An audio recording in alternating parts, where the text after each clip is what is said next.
Banal at mahabaging amang Diyos na makapangyarihan sa lahat, salamat po sa umagang ito, sa inyong dakilang biyaya at pagmamahal po sa amin.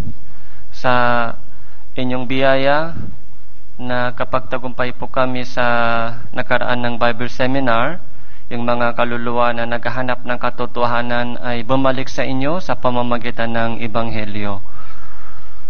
Ipinakakatiwala po namin ang pamumuhay Kristiyano po nilang lahat sa inyong makapangyarihan kamay. Tulungan niyo po sila at gabayan niyo po sila upang lumago po sila sa kanilang pananampalataya at pagkakilala sa inyo. Sa araw na ito, samahan niyo po kami sa aming pagkikinig ng salita ng Diyos at pagkikisama sa bawat isa sa inyong pangalan. Nawa sa iyo lamang po kami nagtitiwala at umaasa at nagbibigay ng lahat ng kaluwalhatian at karangalan. Ito po yung aming panalangin sa pangalan ng Panginoon Hesus Kristo. Amen.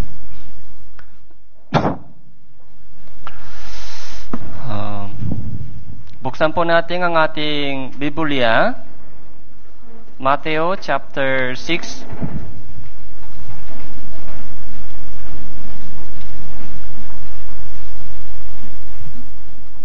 Mateo chapter 6 verse 9.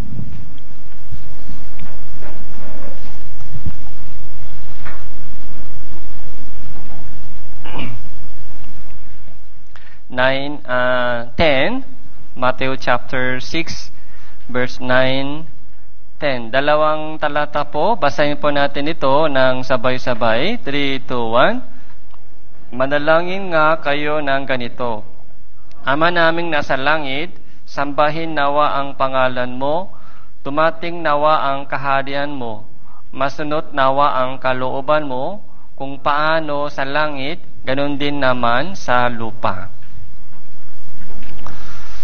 So, magandang umaga po sa inyong lahat. Batiin po natin bawat isa sa inyo, sa tabi, sa likod. Annyeonghaseyo. Meron din naman dito marunong mag-Korean. Nakapag tapos po sila ng basic course sa Hangul class. Kahapon po nagkaroon po ng reading competition. Nabalitan po ba ninyo? Kung sino po yung number 1? Brother Christian. May dalawang Christian tayo. Yun. So, dalawang lahat ay pogi. Kaya paano? High school Christian. Okay? High school Christian. So, magaling po magbasa. Kaya tuloy-tuloy po sa intermediate course and advanced course para magkapag-usap po kayo sa mga Korean brothers sisters sa darating na mission team schedule. So, sa biyaya ng Diyos, last week, naganap na po yung Bible Seminar. Si Pastor Jojo po ay nagturo sa atin ng malinaw at detalyado. Kaya nung kailangan sa lingkod po yung mga baguhan, malinaw na po yung kanilang pagkaunawa. Kaya salamat po sa lahat ng sakripisyo ng mga kapatiran at pagod ninyo at kahit busy at pagod po tayo sa trabaho, pero sama-sama po tayo, nakasama po tayo sa ating itong gawain ng Panginoon.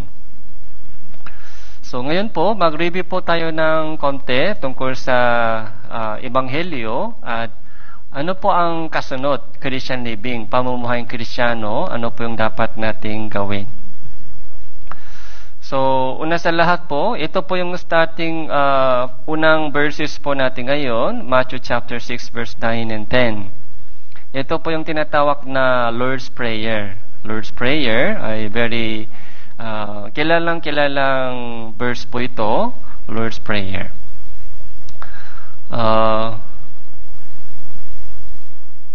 verse 9 and 10 lang po, tingnan po natin dahil kapag lahat po ng itong Lord's Prayer, pag-aralan po natin, maubos po yung oras natin. So, verse 10 po, verse 10, dumating nawa ang kaharian mo at masunod nawa ang kalooban mo kung paano sa langit, ganun din naman sa lupa. Yung sana po pagbubulay-bulayan po natin yung talatang ito mabuti. So ano po yung panalangin po ng Panginoon? Dumating nawa ang kaharian mo.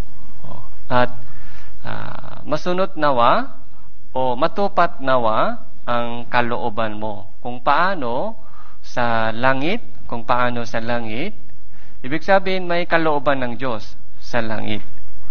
So, nung nilikha ng Diyos ang mundong ito, so nung nag-umpisa na po yung kasaysayan ng mundong ito, sa Genesis chapter 1, alam natin, in the beginning, God created the heaven and the earth. Yun po yung umpisa, Genesis chapter 1. Kaya alam po natin may beginning, may umpisa ng kasaysayan at may katapusan ng kasaysayan. Okay. Ganon din po sa buhay po natin. May birthday po tayo. Mayroon pong araw na ipinanganak, tapos mayroon din pong araw na mamamatay tayo. Yun po yung katotohanan. Lahat po tayo ay patungo sa kamatayan. So, meron po tayong lahat araw ng birthday. Tama po? So, birthday. So, during the time, so mula nung umpisa sa pagitan ng simula ng kasaysayan at katapusan ng kasaysayan, at sa pagitan ng araw ng kapanganakan at araw ng kamatayan, ano ang dapat kong gawin? Ano ang dapat mangyari sa buhay ko? Okay. So, given po yan, given. Yung buhay na ikinabubuhay po natin araw-araw. So, ano ang mahalaga? Ano ang dapat kong gawin? So, may plano po tayo sa ating buhay. Tama po? Meron po ba kayong plano sa buhay ninyo?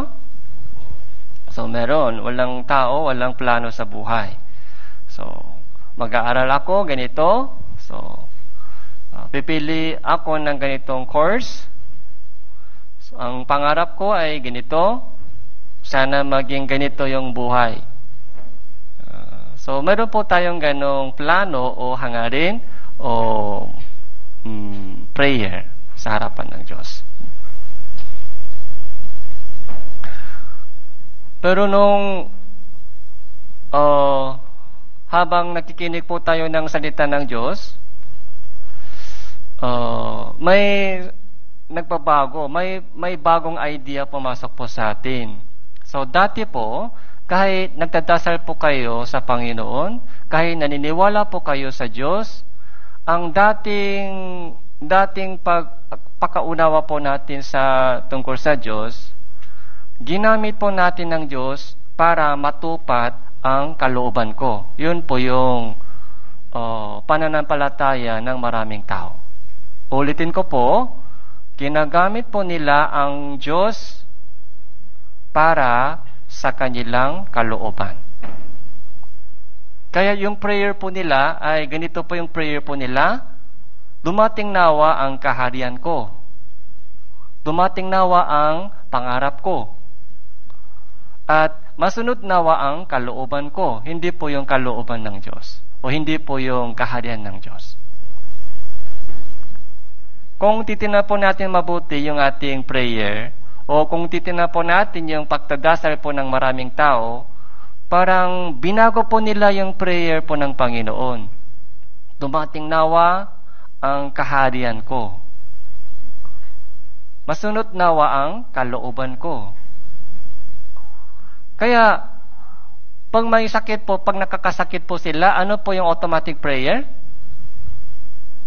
Sana mamatay ako? Sana gumaling ako. Yan po yung prayer po natin. Sana masunod nawa ang kalooban ko. Sana gumaling ako. Nahirapan ako sa ganitong problema.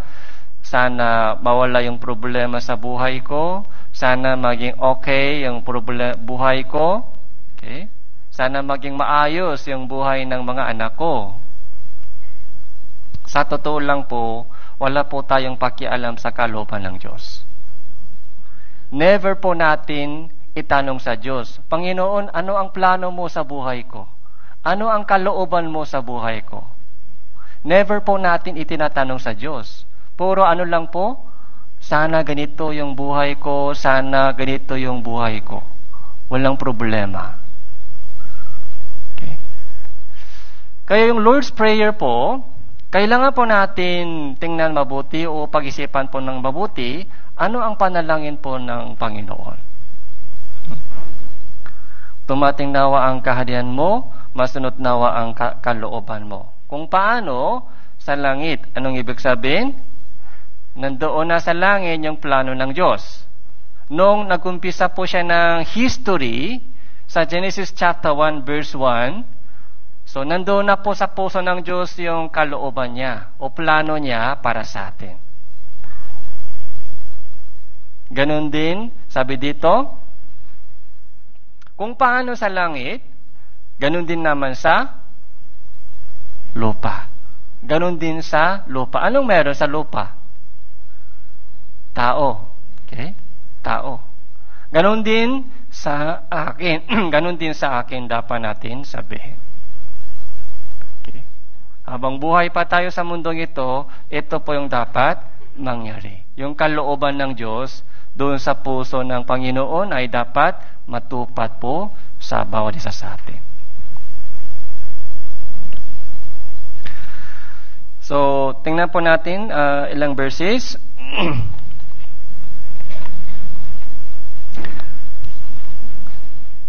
Santiago chapter 4 verse 4 chapter 4 verse 13.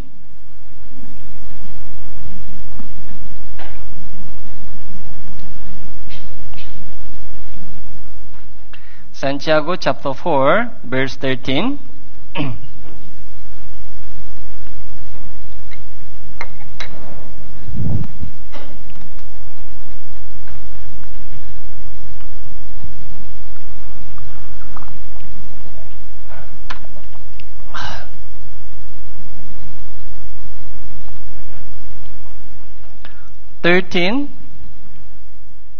Basahin po natin isang talata. 3, 2, 1. Halika kayo ngayon, kayong nagsasabing, ngayon o bukas ay pupunta kami sa ganito o sa kanong bayan at kami ay mangalakal doon ng isang taon at kikita. So, sabi niya, ngayon o bukas pupunta kami sa ganito o sa ganong bayan. Kami ay mangangalakal doon ng isang taon at kikita. Kikita ng ano po? Pera. Okay? So, ito po. Kalooban ng Diyos, ito o kalooban ng tao? Kalooban ng tao. Okay? Kalooban ng tao.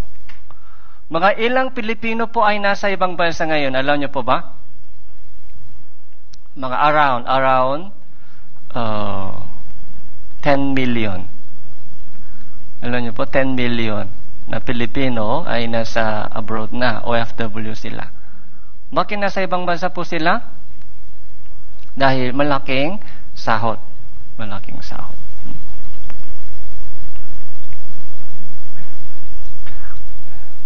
So, yung construction worker po doon sa Latching Building po, nagtanong po sa akin, Pastor, magkano po yung sahod ng worker sa Korea? Okay? Sinabi ko sa kanila, huwag po kayo magtaka.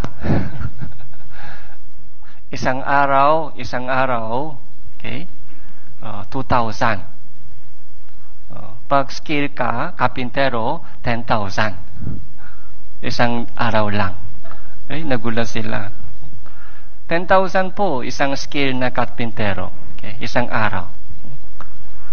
So, gusto ninyo pumunta sa ibang bansa? So, kung ako po ay ganong mga sitwasyon, so, gagawa ko ng paraan kay papaano. Kasi isang araw, 10,000. Kung ganun po, pwede na dito magtayo ng bahay, yung mga sariling negosyo, mga kotse, lupa.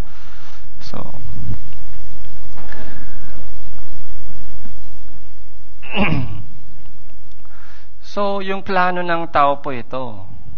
Plano ng tao. So, meron din po tayong ganong plano. Pupunta ako sa Manila, o maghanap ako ng trabaho dahil walang trabaho dito, walang hanap buhay dito. Ganitong mga negosyo, iniisip ko, kung wala dito sa mahirap dito matakpuan, sa ibang bansa ako pupunta. Magandang plano ninyo. Ang tanong, yung plano mo ay ayon sa plano ng Diyos? Okay. Yun ang dapat natin tanungin. Okay? Hanggang ngayon, sanay na po tayo sa ating mga planning, sariling self-planning sa buhay natin. Ganito yung sana tatakpuhin ko yung buhay ko. Alam po natin kung ano ang magandang buhay. Pag maayos yung trabaho, maganda yung buhay nila. Kaya yung mga estudyante, nag-aaral po sila para makapasok sa magandang trabaho. Ano po yung magandang trabaho? Malaking sahod. Magiging okay yung buhay. Yung kanilang pagpapalaki ng mga bata, good education, mga good environment sa buhay, sa yung bahay, hanggang kahit matanda na, may ready na, may pension o meron din mga source hanggang mamatay. Tapos, pwede makakabili ng magandang lupa sa sementeryo. Okay? Magandang sementeryo. Yung private. Hanggang dyan lang po yung buhay ng tao. Kung ganun lang po, sana ganun natin gagawin natin. Kikita tayo ng malaking pera. So, bakit nandito po tayo sa church? Kung may pasok po tayo ngayon, pwede tayo kikita ng extra, mas malaki. Pag maghanap po tayo ng paraan para mas malaki yung kita po natin sa buhay. Yun ang source ng kaligayahan. Bakit nandito po tayo? At sayang oras natin, nagbibigay pa ng offering sa church. Nagbibigay pa ng pera sa church. Kulang na kulang yung budget. Paano yung oras ginagamit natin dito, yung ating pera nagbibigay sa church? Anong meron sa church?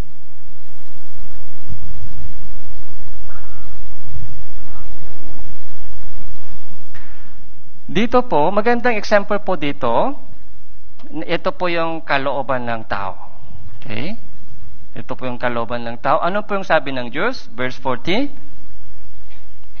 Ganun ba, hindi ninyo nalalaman kung ano ang magaganap bukas, ano ba ang inyong buhay, kayo nga isang singaw na sa sandaling panahon ay lumitaw at takatapos naglalaho. Verse 15, sa halip ay dapat ninyong sabihin kung loloobin ng Panginoon. Ito po yung dapat natin hanapin. Ano ba ang kalooban ng Diyos?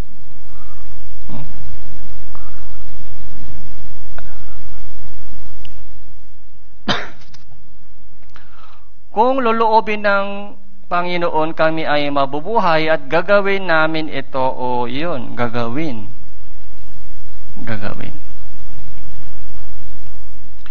Napakahalagang tanong po ito. Ito ba kalooban ng Diyos? Ito ba gusto ng Diyos?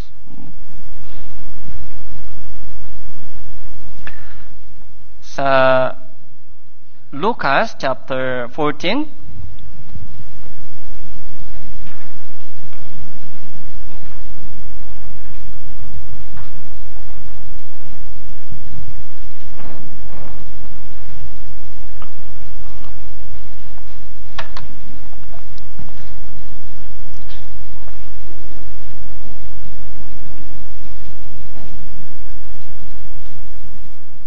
Lucas chapter 14 verse 15.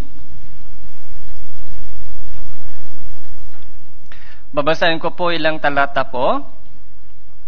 Nang marinig ito ng isa sa nakaupong kasalon niya sa hapag ay sinabi nito sa kanya, mapalad ang kakain ng tinapay sa kaharian ng Diyos.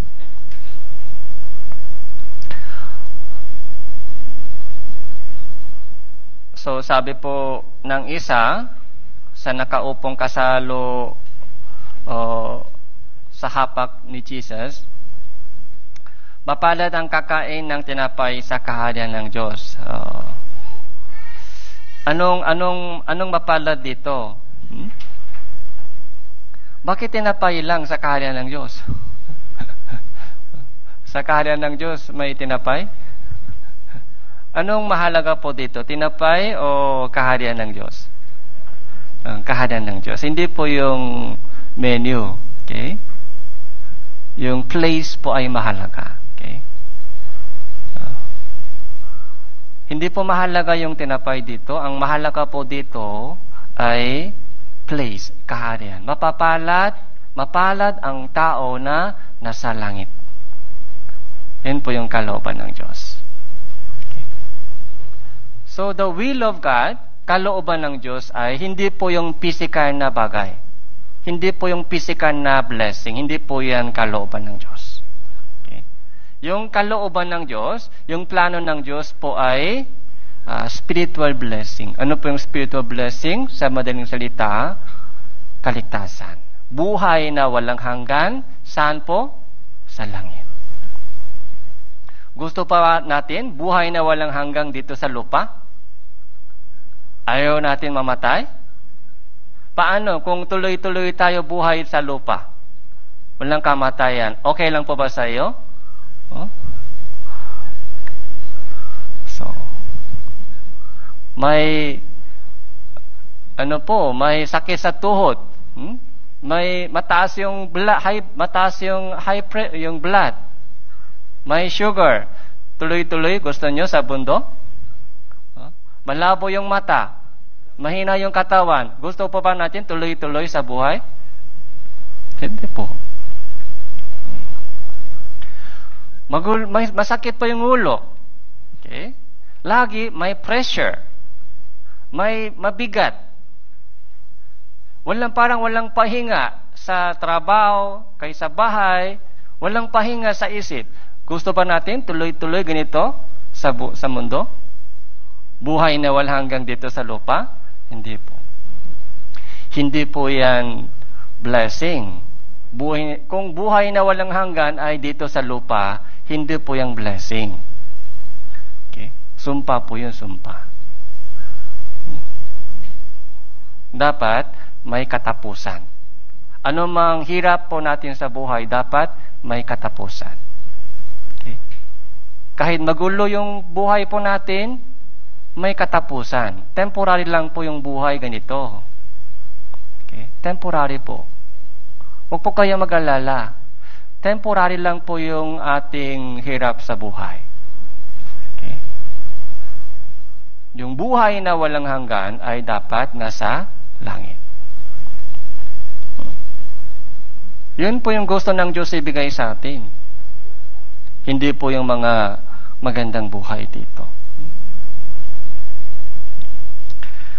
So, verse 16 po, so bali sinabi ni Jesus sa kanya, may isang naghanda ng isang malaking hapunan at marami siyang inanyayahan.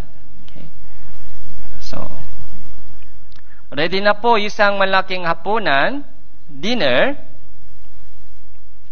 tapos marami ang naimbitahan. So, invitation.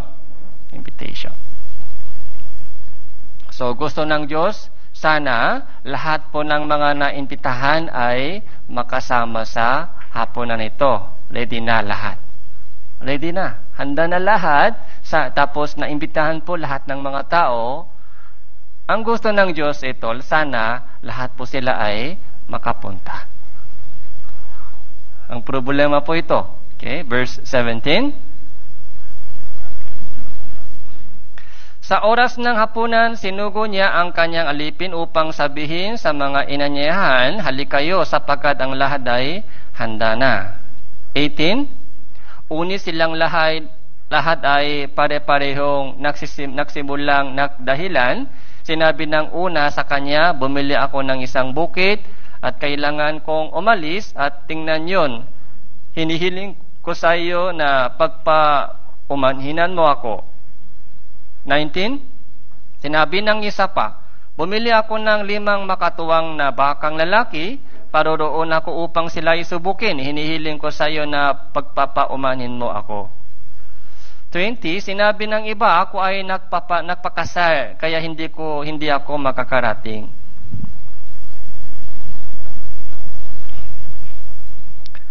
Ano po ang response ng tao? Okay? Ano po yung response? Pare-pareho po sila, pare-pareho silang nagdahilan. May reason. Bumili kami ng bukid, bumili kami ng baka, nagpakasal ako. Busy. Ibig sabihin, busy sa kanilang buhay. Busy. Okay. Tingnan po natin yung ating sarili, kung saan po kayo busy, kung saan po kayo pagod ngayon. Pagpagod na po, kahit may nag-iimbita sa inyo, parang ayaw umaten. Ayaw sumama. Pagod na ako sa isip at katawan, sa pag-aaral, yung trabaho. Pagod.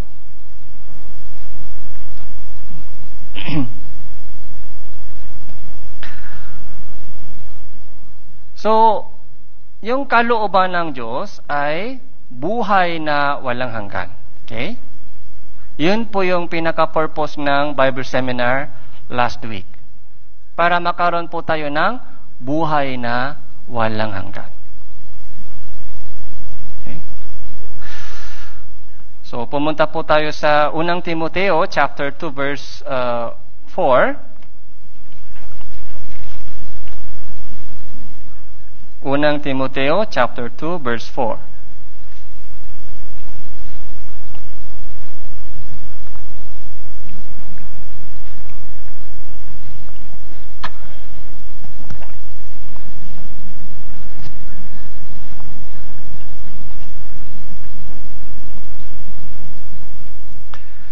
Unang Timoteo chapter 2 verse 4.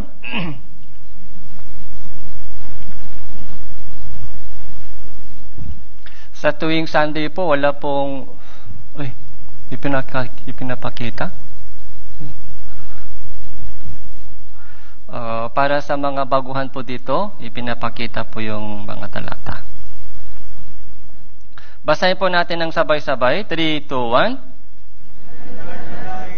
Lahat ng tao ay maligtas at makarating sa pagkakilala ng katotohanan. Kaninong pangnanasa po ito?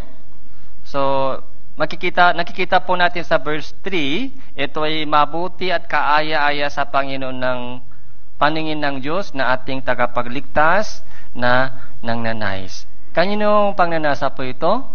Pangnanasa ng Diyos. Okay. Ito po yung kalooban ng Diyos. Ano po yung kalooban ng Diyos? Lahat ng tao ay maligtas. Okay. Lahat ng tao ay maligtas at makarating sa pagkakilala ng katotohanan. Pagkakilala ng katotohanan. Yung katotohanan po ay katotohanan ng Ebanghelyo. So, mga ilang talata po, nakita po natin, so hanggang ngayon, ano po yung pinakamahalaga sa Diyos? Okay? Ano po yung pinakamahalaga sa Diyos? Okay. Kaligtasan. Yun po yung kalooban ng Diyos.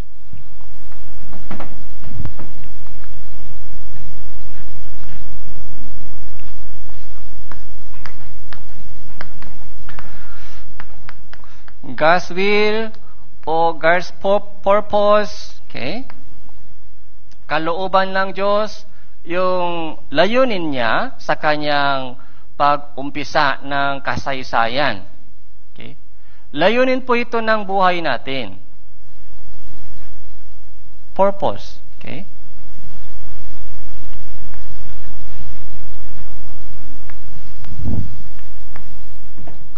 So Genesis chapter 1 verse 1, in the beginning God created the heaven and the earth. Okay, alam po natin. Dapat natin malaman bakit nilikha ng Diyos ang tao. Okay? So yun po yung isipin po natin. Bakit? Hindi po basta-basta nandito po tayo, ipinanganak tayo sa mundong ito. Nung ipinanganak po tayo, baby pa, hindi pa natin alam. Okay? Nung baby pa tayo, wala pong idea kung bakit ipinanganak ako, bakit nabubuhay ako, ano ang dapat kong hanapin sa buhay ko. Walang idea nung baby pa. Okay? Yung baby pa. Pero habang lumalaki, elementary, high school, habang lumalaki po yung ating katawan, ano din lumalaki? Yung ating isip din, lumalaki. Habang lumalaki po yung isip po natin, anong nangyayari?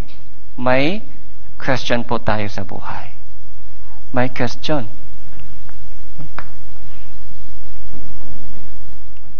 Wala po ba kayo question sa tanong sa buhay? Wala po ba kayong tanong sa buhay? Kontento na po kayo sa buhay ninyo? Hindi po. May question po tayo sa buhay. Okay? Maraming uri ng question.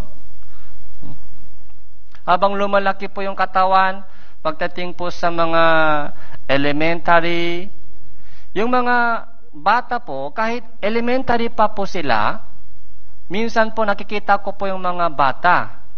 Elementary pa po sila, pero nag-iisip ng malalim tungkol sa buhay nila, tungkol sa mga evidence ng Biblia.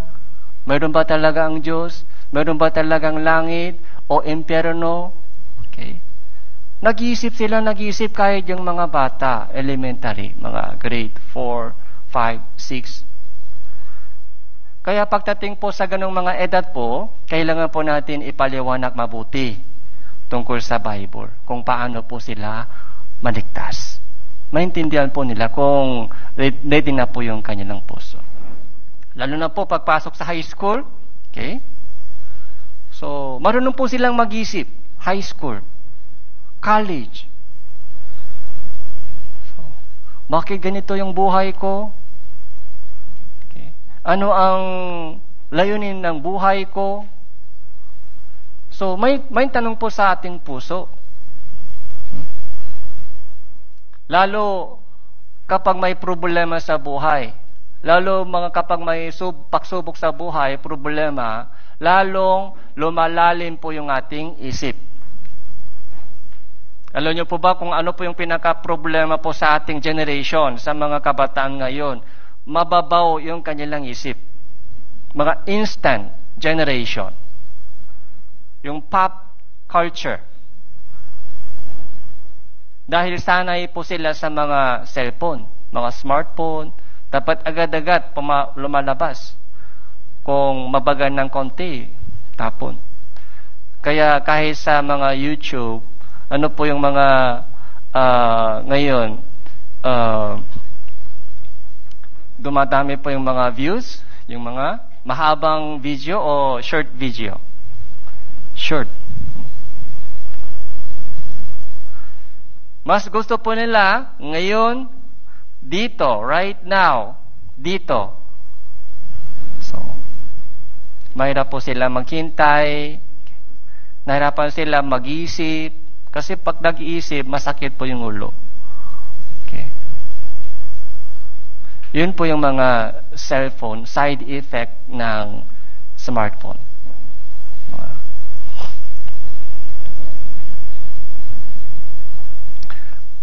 Diba? Tapos Revelation chapter 22, yung pinakahuling chapter, Revelation. Tingnan po natin. Chapter 22.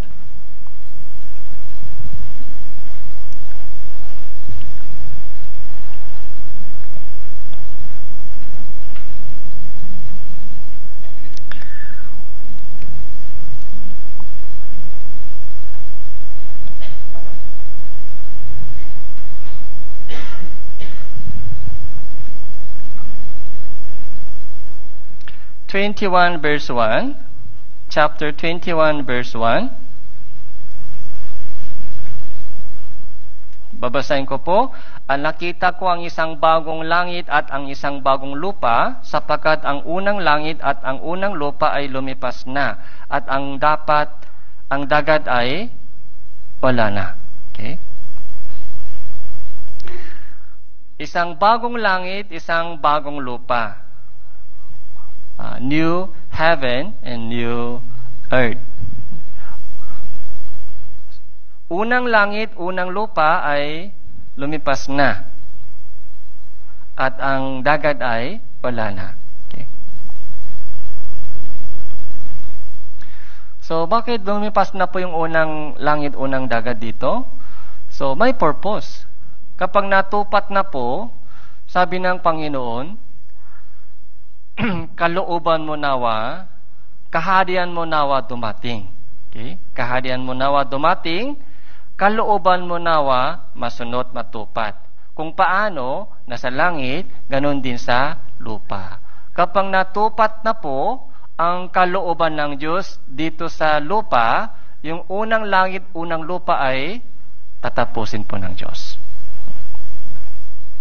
Ending story po yan, ending. So, Revelation po ito, Revelation, pahayag po, ito po yung ending story. So, chapter 22 verse 21, chapter 22 verse 20 and 21, babasahin ko po. Ang nagpapatotoo sa mga bagay na ito ay nagsabi, oo, ako ay malapit ng dumating, amen, pumarito ka, Panginoong Jesus. Ang biyaya ng Panginoong Jesus ay mapasa mga banal. Amen. So, ang nagpapatotoo sa mga bagay na ito ay nagsasabi. Sino po ito? Sino po itong nagpapatotoo sa mga bagay na ito? Si Jesus. Oo, ako ay malapit ng dumating. Ako ay malapit ng dumating. Amen. Pumarito ka, Panginoong Jesus. Malapit na dumating. Pangilang dumating po ito? Pangilang pagdating? Pangalawa po ito? Pangalawa? Yung unang pagdating po ni Jesus ay, so, kailan po nangyari po ito? Matagal na, 2,000 years ago. Ngayon, 2024. Okay? 2024. Ano pong ibig sabihin? 2024. So, 2024 years ago, ano po yung nangyari? Dumating na po si Hesus Kristo. Okay. Mula dito, year 1, year 2, ngayon, year 2024. So, almost 2,000 years ago, dumating na po si Jesus. Ito po yung first coming. Okay, first coming. May purpose, di ba? May purpose. Ano po yung layunin? Bakit pumarito si Jesus sa mundong ito? Upang tubusin yung ating kasalanan. Okay. So, upang mamatay po siya para sa lahat po ng mga makasalanan. Yun po yung unang purpose. Kaya namatay po siya sa cross. Tama po? Namatay po siya sa cross. Tapos lahat ng kasalanan ng mga tao ay natubos na, nabayaran na, napatawat na. Okay? Namatay si Jesus para sa akin. Binuhay siya muli sa mga patay. After 3 days, hinihintay po natin yung kanyang second coming. Ito po yung tinatawag na rapture. Kukunin po ng Panginoon yung mga naligtas na tao. So, may dalawang tao na sa bukid, isa ay kukunin, isa ay iwan. May dalawang babae na sa gilingan, isa ay kukunin, isa ay iwan. Dalawang tao na tutulog sa isang higaan, isa ay kukunin, isa ay iiwan. Ito po yung mangyari doon po sa second coming of Jesus.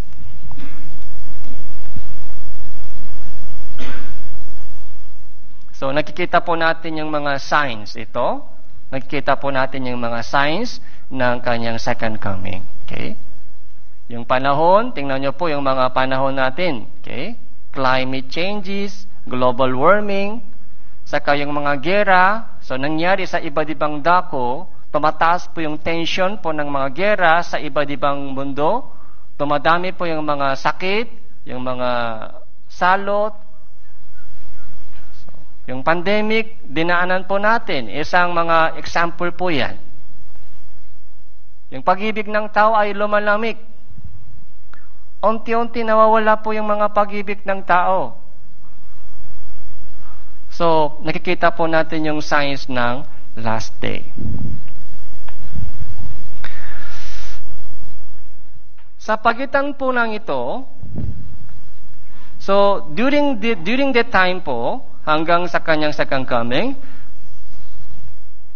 mula nung unang pagdating hanggang sa kanyang second coming, so itong period, ano po yung nangyari ngayon? Nandito po tayo. Yung gospel po ito, gospel. Kung ano ang ginawa ni Jesus sa cross, ang ginawa ni Jesus sa cross, yun po yung tinatawag na gospel. Ito po yung ipinapahayag sa buong mundo. Sa buong mundo. Yung ebanghelyo, magandang balita, maayong balita, mabuting balita tungkol kay Jesus. Kung ano ang ginawa ni Jesus, bakit namatay siya sa cross? Yun po yung ipinapahayag sa buong mundo bilang isang patotoo. Dahil yun po yung pinakamahalaga sa mundong ito. Kung nabinigyan na po lahat ng tao ng pagkakataong ito, so tatapusin po ng Diyos yung kasaysayan. So Matthew chapter 24.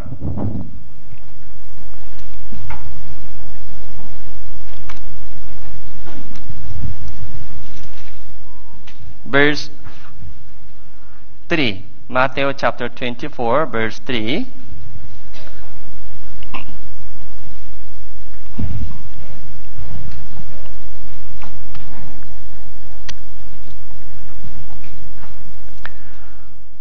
Samantalang siya ay nakaupo sa bundok ng mga olibo, lumapit sa kanya ng sadilinan ng mga alagad na nagsasabi, sabihin mo sa amin, kailan mangyari ang mga bagay na ito at ano ang tanda ng inyong pagdating at ng katapusan ng panahon.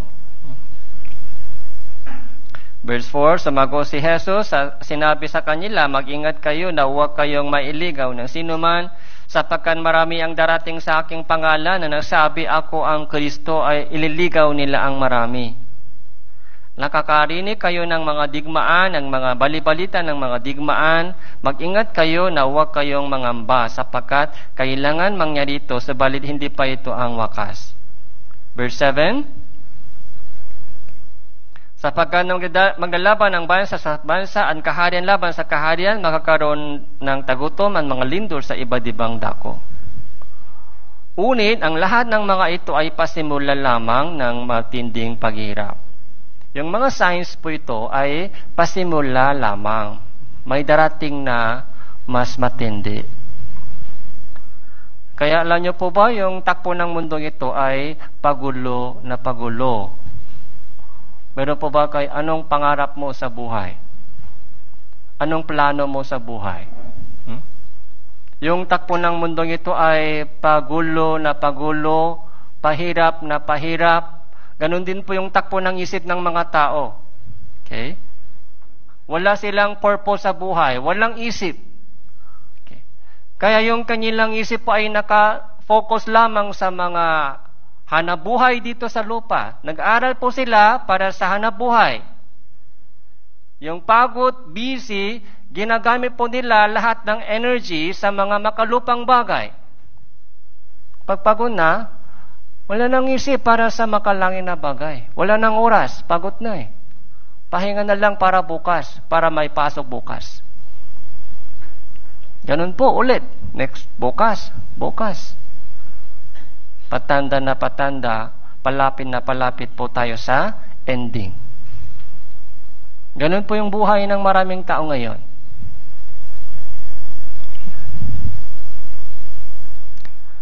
Nakikita po natin yung ganitong mga signs. Okay?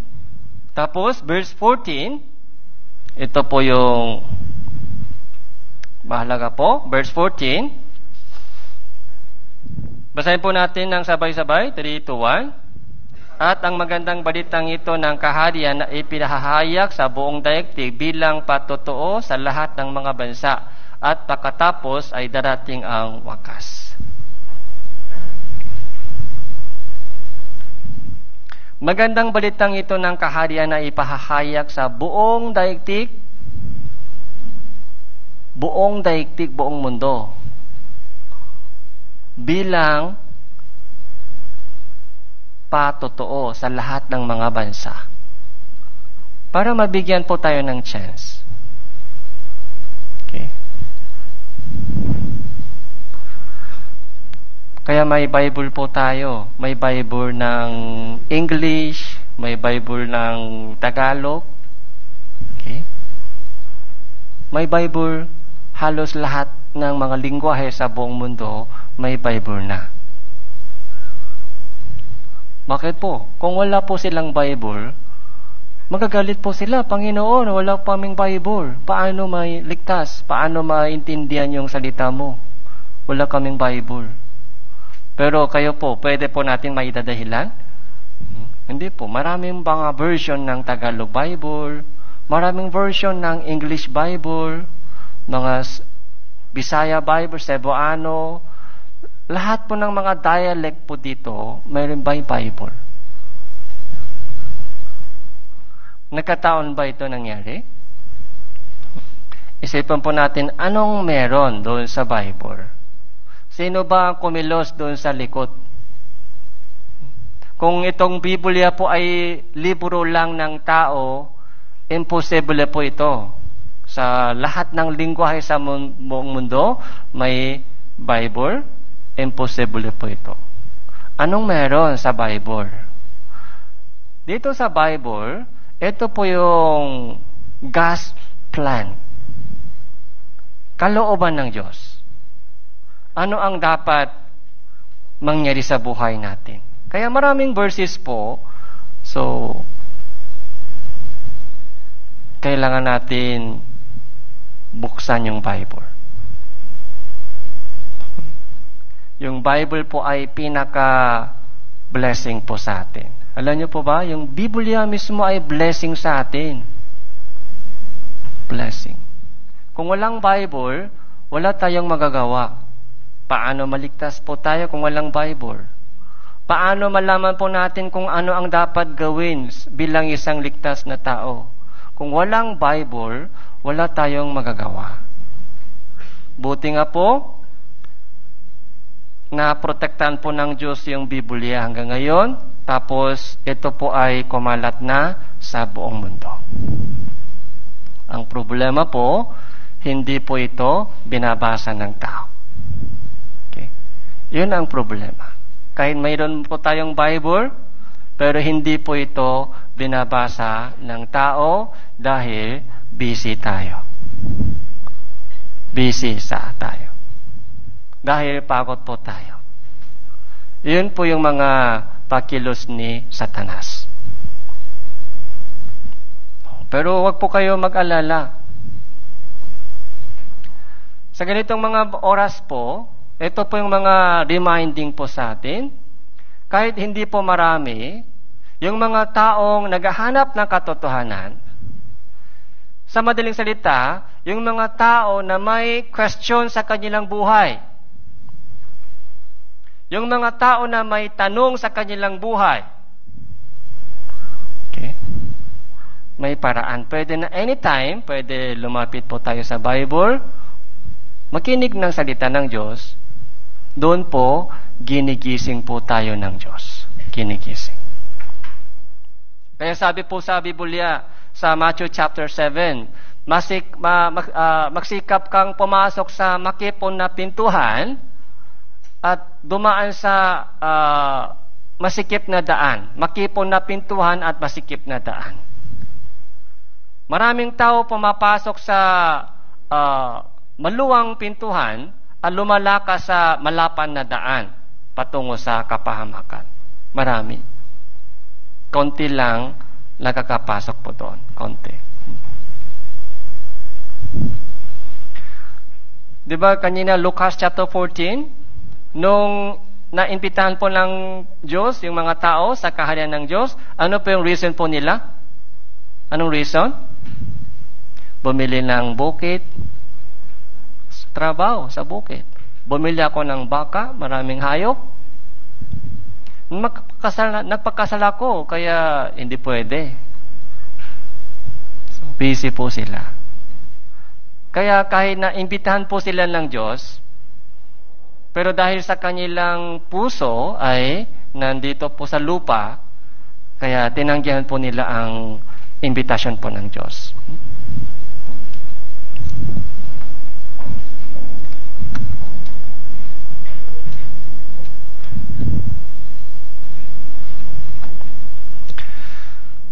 So, nandito po tayo. Ito po yung history. May purpose po sa history. Ito po yung mga ipinapahayag po natin ngayon ng Ebanghelyo, magandang balita ng kaharian ng Diyos sa buong daigdig bilang isang patotoo sa lahat ng mga bansa. Pagkatapos, darating ang wakas. Darating ang wakas. Ganun din po yung buhay po natin. Okay? Kahit hindi pa po dumating si Jesus, pero maaari po tayo mamatay mamayang gabi. Tama po? Kahit hindi pa siya dumating, kahit medyo malayo pa, pero maaari po, ngayon ay last day ng buhay natin. Dahil sa sakit o disgrasya, anumang maaari mangyari sa buhay natin.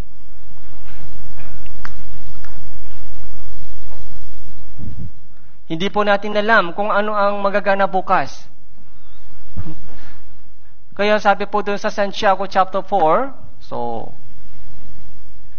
hali kayo, kayong nagsabi na ngayon o bukas, pupunta kami sa ganito o sa ganung bayan at mananakal doon ng isang tao at kikita. Sabi ng Diyos, hindi mo alam kung anong mangyari bukas. Yung buhay mo ay singaw lang singaw. Ano po yung singaw? Usok, singaw. Sandaling panahon lumilitaw, pagkatapos maglalaho. Singaw ka lang singaw. Singaw ka lang, marami kang plano sa buhay. Marami kang plano. Dapat, one day, kailangan po natin buhay. Kahit marami pang plano, so dapat may plano. May planning po tayo. Pero araw-araw, kailangan po natin, pagkagising po sa umaga, ano po yung kailangan po natin tanongin sa Diyos? Ano pong sabihin po natin? Salamat Panginoon, another day, isa pang araw, ipinakaloob mo sa akin. Maraming tao namatay kagabi. Tama po? Kagabi, kahapon, maraming tao namatay. Hindi po natin alam. Hindi sila binigyan yung araw na ito. Okay. Kaya araw-araw, ito po yung pagkakataon ng Diyos sa atin. Okay. Tapos, ano ang dapat kong gawin, Panginoon? Katulad po ng prayer, Lord's Prayer, ganun din po tayo dapat. Kaharian mo nawa, tumating. Kalooban mo nawa, matupad. Hindi yung sariling kalooban. Hanggang kailan po mabubuhay po tayo ayon para sa ating sariling kalooban.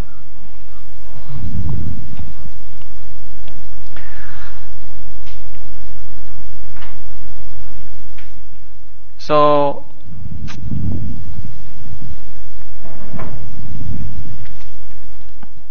John 3 verse 16.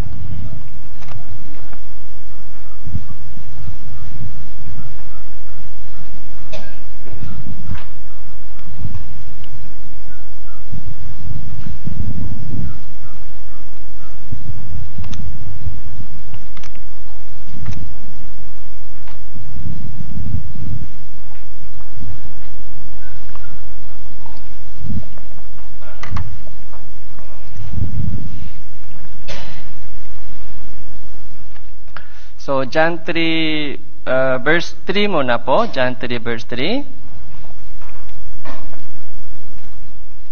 So, pwede po natin itong basahin. 3 to 1. Sumagot sa kanya si Jesus, "Katotohanan sinasabi ko sa iyo, malibang ang isang tao'y ipanganak na muli, ay hindi niya makikita ang kaharian ng Diyos."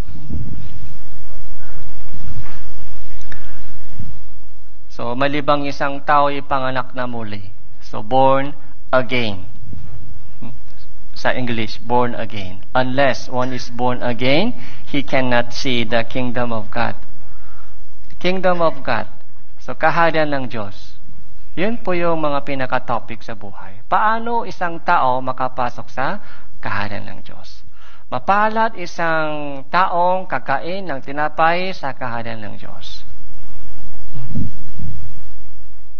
Ito ang kalooban ng Ama, na sino mang nakakita sa anak at sa kanya'y sumampalataya ay makakaroon ng buhay na walang hanggan. Okay. So,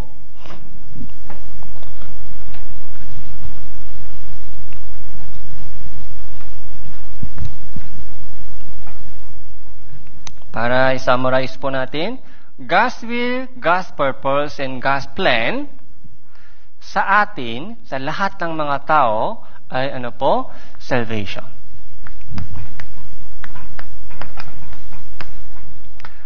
Eternal life. Pagpasok sa kaharian ng Diyos.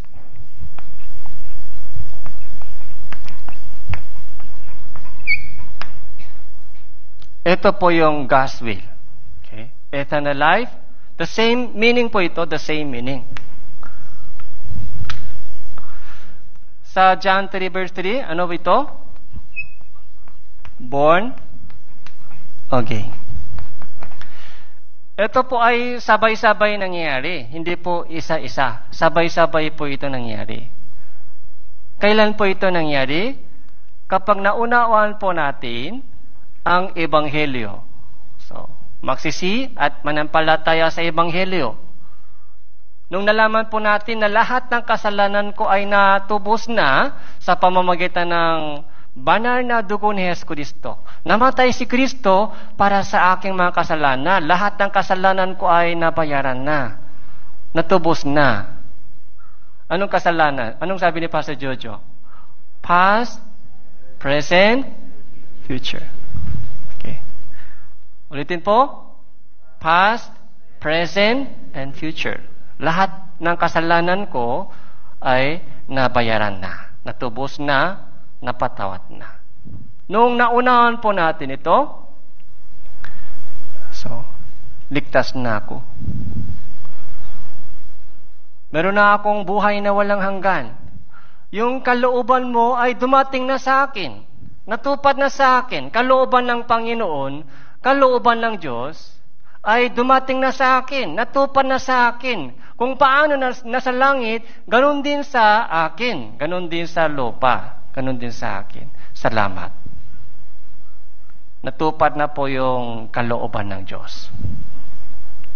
Pero may sakit pa rin sa tuhod. Sakit pa rin. Maaari po, sakit pa rin. Maaari, mga ilang buwan lang natitira. Pero natupad na po sa akin yung kalooban ng Diyos. Kailangan pa sabihin natin, sana pagalingin mo ako, Panginoon. Sana pahabain yung buhay ko sa mundong ito.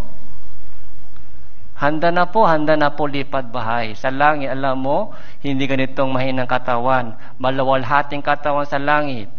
Tuloy-tuloy. Hindi katulad ng kubo sa bahay na sa mundong ito. Magandang mansion, nakahanda na po para sa Diyos, para sa inyo. Kapag isang araw maiksi dito, isang araw mahaba doon sa langit.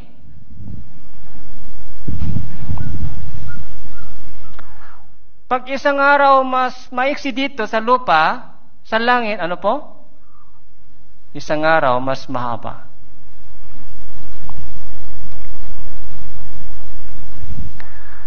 Ito po yung kalooban ng Diyos. Okay? Tapos, bilang isang taong ligtas, dumating na sa akin yung kaharian. Okay? Natupan na ang kalooban ng Diyos sa akin. Pagkatapos, yung buhay po natin sa mundo natitira, yung remaining life po natin ay may mission. May mission. Ano po yung mission? Yung mahal ko sa buhay na hindi pa ligtas. So, paano dadalhin sila sa langit? Hindi pwede ako lang makakapasok sa langit. Okay lang po ba sa inyo? Ikaw lang sa langit? Saka yung ibang mga mahal mo sa buhay ay nahirapan sa apoy sa imperno? So, kung okay po, hindi kailangan evangelize. Kung okay sa inyo ganon, hindi kailangan evangelize. Okay? Pero kung hindi okay sa inyo, evangelize po natin. Paano? Pag magagalit po sila, susuko tayo? So, mas maganda po pagagalitan ka ng nila kaysa mapupunta sila sa imperno. Mas okay, galit lang galit sila sa inyo kaysa mapupunta sila sa imperno. Kaya choice po natin.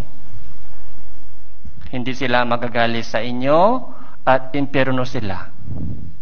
O kahit pagagalitan ka nila, inuusik ka nila, pero magkakasama sila sa langit.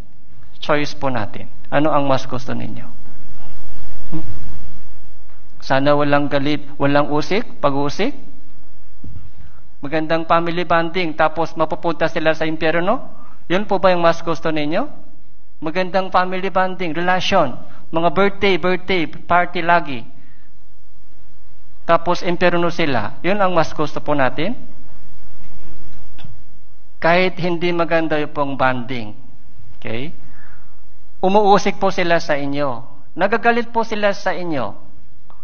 Pero yung prayer po natin, sana maligtas po sila. Ano po yung takot po natin? So, Lucas, chapter 14.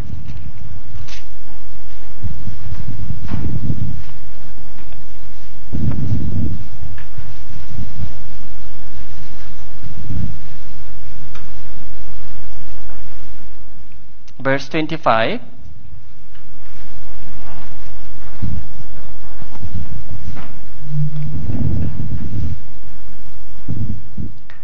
Pagdating po nila sa langit,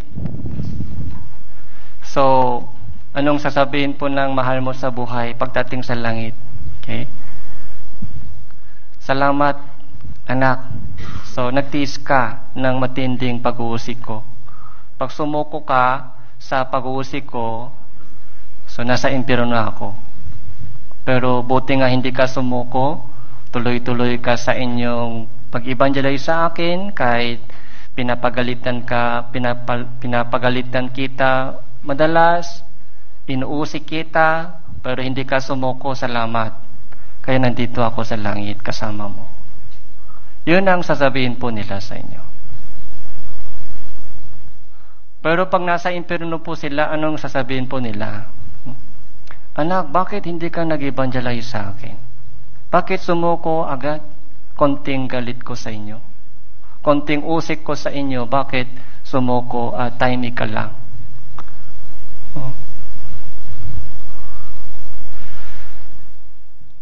Chapter 14, verse 25.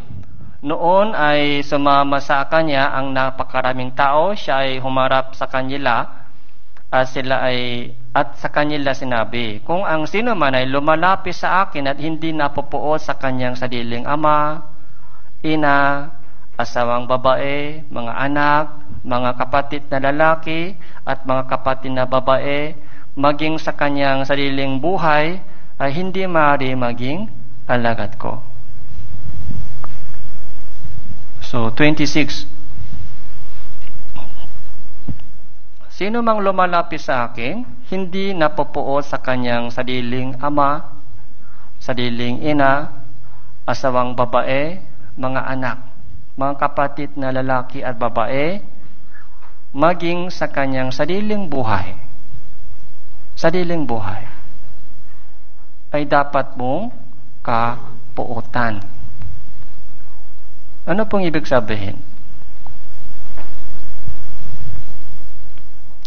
Kapag ligtas na po tayo, nakilala po natin ang Diyos. Ito po yung tunay na Diyos. Yung tunay na Diyos ay dapat number 1 sa ating buhay. Tama po?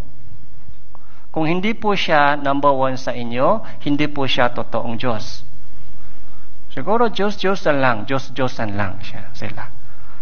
Kung tunay na Diyos, dapat number 1 sa atin. Tama po? Alin po ba mas mahalaga, yung anak natin o Diyos? Diyos po ay mas mahalaga. Yung pamilya po natin, mas mahalaga po yung pamilya kaysa Diyos? Hindi pwede. Mahalaga po sila, dapat natin alagaan po sila o mahalin sila, igalang sila, pero hindi po sila pwede nasa number 1. Kung ganun po, ang Diyos ninyo ay magiging Diyos-Diyosan lamang. Minsan lang sumasamba. Minsan lang. Pero hindi siya tunay na Diyos. Ayaw ng Diyos ganun sa buhay mo. Ito po yung tanong po ng Diyos sa atin lagi. Anak, pang-ilan ba ako sa inyo? Number 1 ba ako sa inyo o number 2 o number 3 lang? Ayaw ko maging number 2 sa iyo. Ayaw ko number 3 sa inyo. Gusto kong number 1. Kung ako ay tunay na Diyos, yun po yung sinasabi ng Diyos sa atin. Parang anak ay number 1 sa iyo, lagi anak. O magulang lagi number 1 sa iyo. O family lagi number 1 sa iyo, hindi ako. Kung ganun po, ang Diyos ay hindi totoo sa iyo. Ang Diyos ay lumikha sa atin. Ang Diyos ay lumikha sa atin. Siya po yung gumawa sa buhay ko. Okay. Yung buong buhay po natin ay galing sa Kanya. Mismong anak mo galing sa Kanya. Dapat natin ibalik sa Kanya. Habang nasa atin yung mga anak, dapat tulungan silang maligtas. Dapat turuan po sila ng salita ng Ebanghelyo para maligtas. Dapat turuan po silang maglingkod sa Panginoon. Kailangan tulungan silang lumaki ng maayos sa pananampalataya at pagkakilala para pagdating sa tamang edad, marunong silang maglingkod sa Panginoon. Yun po yung katungkulan ng magulang. Hindi po yung mga good education, magandang pagkain, masarap pagkain, o magandang suot. Hindi lamang po yung katungkulan ng magulang. So, Matthew chapter 6.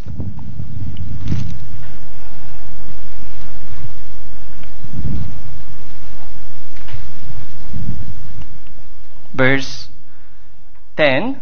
So, unang main teksto po natin, Matthew chapter 6, verse 10.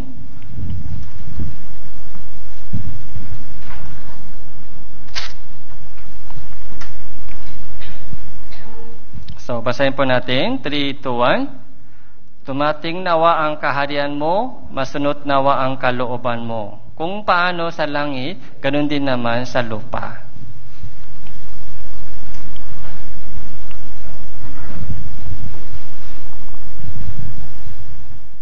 Verse 19 po. Huwag kayong matipon ng mga kayamanan para sa inyong sarili sa lupa, na dito ay naninira ang bukpok at ang kalawang, at ang mga magnanakaw ay nakakapasok at nakakapagnakaw.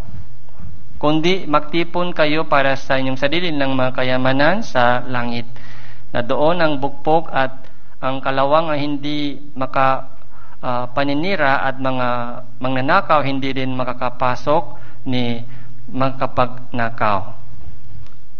Sapagkat kung nasaan na ang inyong kayamanan, naroon din naman ang inyong puso.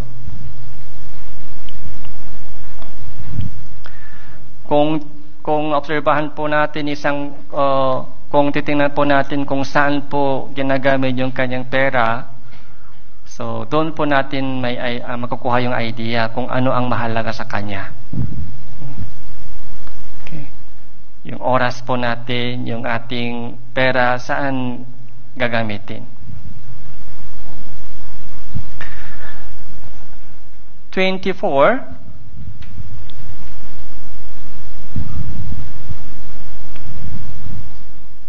Basahin po natin ito, 3-1.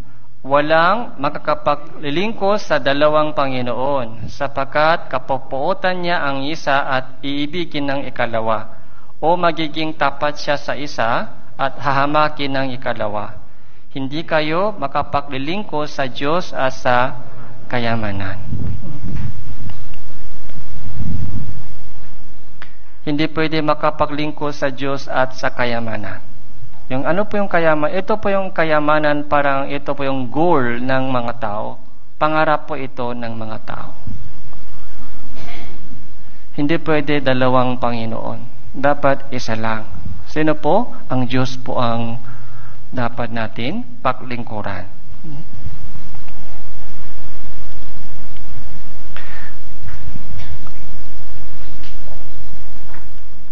Kaya yung 33, ito po yung mga conclusion po ng itong chapter 6. Hanapin muna ninyo ang kanyang kaharian at ang kanyang katuwiran. So, hanapin ninyo muna, unahin po ninyo ang kanyang kaharian. Yun po yung kalooban ng Diyos. Yung kanyang katuwiran, yun po yung plano ng Diyos.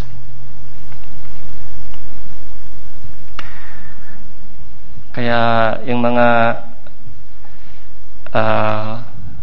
nakaunawa ng salita salvation sa nakaraan Bible Seminar, sana tuloy-tuloy po kayo sa inyong paglago, growing sa inyong pananampalataya at pagkakilala sa Diyos. Ito po yung simula, umpisa ng panibagong buhay. Marami pa po tayong kailangan matutunan para lumago tayo bilang isang anak ng Diyos. Tapos, meron din po tayong mga dapat gawin bilang isang taong ligtas. Yung evangelize sa mga mahal po natin sa buhay. Okay, hanggang dito po. Manalangin po tayo. Salamat po, Panginoon, sa inyong dakilang biyaya at pagmamahal po sa amin. Nung nagtungo po kami sa kapahamakan, tinawagan niyo po kami sa pamamagitan ng liwanag ng katotohanan at naunawan po namin kung ano ang ginawa ng Panginoong Jesucristo para sa aming mga kasalanan. Hindi po namin maipaliwanag kung gaano kadakila ang pag-ibig mo at kahabagan mo sa amin. Nawa sa aming natitirang panahon sa buhay sa mundong ito, isukuli po namin ang kabutihan mo sa aming buhay.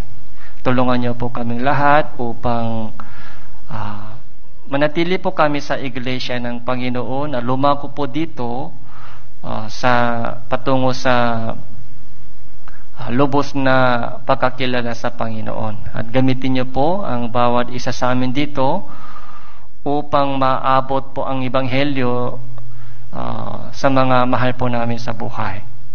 Yung mga kapatiran na dumadaan sa iba't ibang pagsubok, pagkalobo niyo po sila ng kalakasan sa kanilang pananampalataya at kapayapaan sa kanilang puso upang magkapagtagumpay po sila sa lahat ng pagturusa at pagsubok. Ito po yung aming panalangin sa pangalan ng Panginoon Hesus Kristo. Amen.